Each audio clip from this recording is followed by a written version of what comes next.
As the traditional GMAT test is retiring on January 31st, 2024, let's look into the GMAT Focus, its enhancements over the classic GMAT, and a few areas where it presents challenges. The 5 wins of GMAT Focus.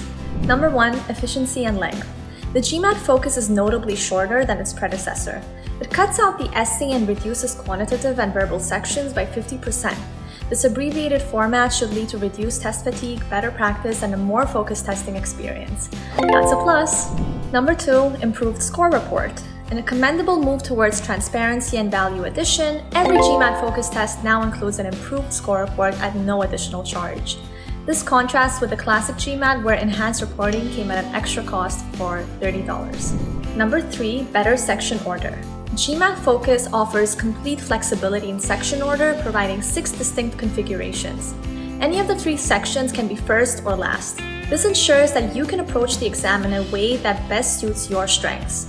Additionally, the option to take the test either online, in your pajamas, or at a test center with a proctor watching you through a window enhances this flexibility. Number 4. Improved scoring. One of the notable changes in GMAT Focus is its revised scoring algorithm. Earlier, initial mistakes could severely impact the overall score.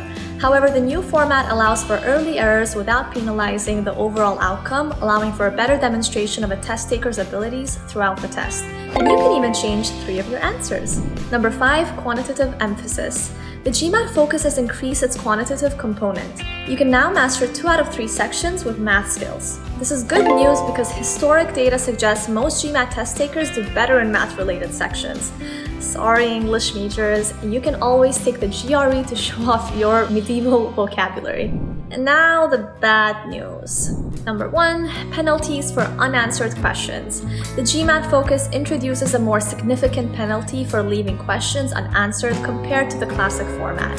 You will lose between 4 and 5 points on a section for leaving just 1 question without an answer, whereas you would lose 2 points at most for getting it wrong. Number 2. Limited practice tests.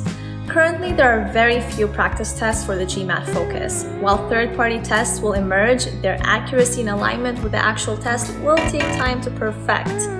Check GMAT Club for the latest list of the most representative GMAT Focus practice tests. If you guys enjoyed this video, make sure to hit that like button and subscribe to our channel for more GMAT Focus updates. Thank you guys. Bye-bye.